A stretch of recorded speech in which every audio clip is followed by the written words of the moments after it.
guys, welcome back to our channel Home Spice Diaries.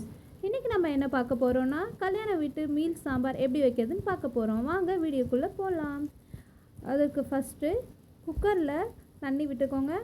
1 cup துவரம் பருப்பு போட்டுக்கோங்க. நல்லா கொதி வந்ததும் மேலே இருக்க நுரைகளை எடுத்துடுங்க. மஞ்சள் தூள் 1/2 ஸ்பூன், சீரகம் 1/4 ஸ்பூன், பெருங்காயம்,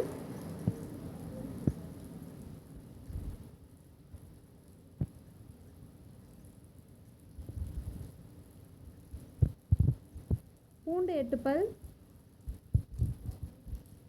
ஒரு பெரிய வெங்காயம், 2 தக்காளி ஆட் பண்ணிக்கோங்க. இப்போ குக்கரை க்ளோஸ் பண்ணிவிட்டு 5 விசிலுக்கு அப்புறம் திறந்து பாருங்கள். பருப்பு ரொம்பவும் குழைஞ்சிருக்கக்கூடாது, வேகாமையும் இருக்கக்கூடாது. பருப்பு இந்த பதத்தில் கரெக்டாக இருக்கணும். இப்போ பருப்பையும் தண்ணியும் தனித்தனியாக பிரித்து வச்சுக்கோங்க. அந்த பருப்பு தண்ணியை மட்டும் குக்கரில் ஊற்றிட்டு தேவையான காய்கறிகளை போட்டுக்கோங்க. அதோட மாங்காவையும் சேர்த்துக்கோங்க. அள்ளித்தலை, பச்சை மிளகாய், மிளகாய்த்தூள் 1/2 ஸ்பூன், சாம்பார் பொடி 1 ஸ்பூன், உப்பு தேவையான அளவு போட்டு மிக்ஸ் பண்ணிக்கோங்க. இப்போ குக்கர் விசிலை க்ளோஸ் பண்ணிவிட்டு 2 விசிலுக்கு அப்புறம் திறந்து பாருங்கள்.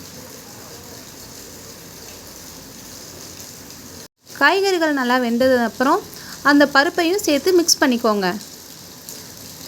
இப்போ சாம்பாரை நல்லா அட்ஜஸ்ட் பண்ணிவிட்டு இன்னொரு பேனில் தாளிக்கிறதுக்கு 2 ஸ்பூன் நெய், சீரக வெந்தயம், கடுகு உளுந்து ஆட் பண்ணிக்கோங்க. அது நல்லா பொரிஞ்சதுக்கப்புறம்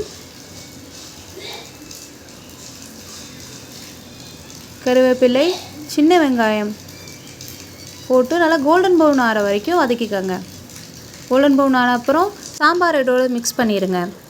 டக்குன்னு லிட்டை க்ளோஸ் பண்ணிவிட்டு டேஸ்டியான கல்யாண வீட்டு சாம்பார் ரெடி.